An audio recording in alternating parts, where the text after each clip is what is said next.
চাকমাদের বিছু, মারমাদের সাংরাই, তিপ্রাদের বৈশুক আর তংচঙ্কাদের বিশু অর্থাৎ বৈশাখীর রং লেগেছে পাহাড়ে। তাই তো এমন উৎসবের জোয়ারে ভাসছে পাহাড়। বৈশাখী ঘিরে করা হয়েছে নানা আয়োজন, বসেছে হরেক রকম মেলা।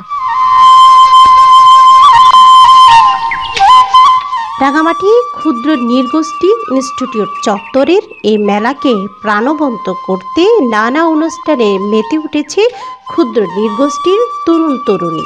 নাচ আর গানের আসর যেন বাড়তি আমেজ যোগ করেছে উৎসবে।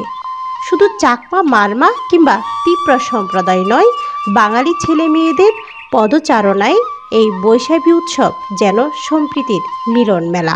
বিজুটাকে পালন করি তিনটা দিনে। বিশেষ করে প্রথম দিন আমাদের যেটা বাংলা মাসের চৈত্র মাসের শেষ 2 দিন, সেটাকে আমরা এই লাস্ট দিনের আগের দিন মানে ফুল বিজু এবং মূল বিজু হিসেবে ধরি। এবং যেদিন বাংলা নববর্ষ, বৈশাখ মাসের প্রথম দিন, সেটাকে আমরা নববর্ষ হিসেবে ধরি। অনেক ভালো লাগতেছে। পয়লা বৈশাখ উপলক্ষে মেলাটা বাচ্চাদের নিয়ে একটু ঘুরতে আসলাম। আমরা বিজুতে সাধারণত প্রথমে আমাদের বিজু মেলা আয়োজন করা হয়। এটা মানে কালচারের আয়োজন করা হয়েছে। মূলত পুরনো বছরকে বিদায় আর নতুন বছরকে বরণ করতে নৃগোষ্ঠীদের এই আয়োজন, বলছেন পার্বত্য জেলা পরিষদের এই সদস্য।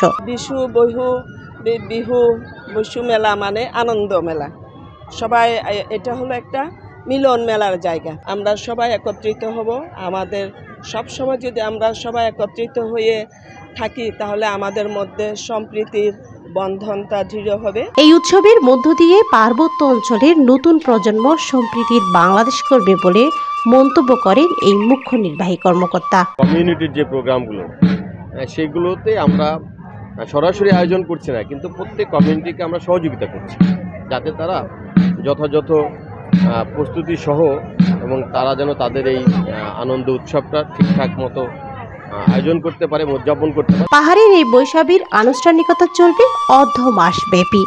প্রতিদিন বিকাল 3টা থেকে রাত 9টা পর্যন্ত চলে এই উৎসব। ফাতেমা জান্নাত মোমো, বাংলাদেশ প্রতিদিন, রাঙামাটি।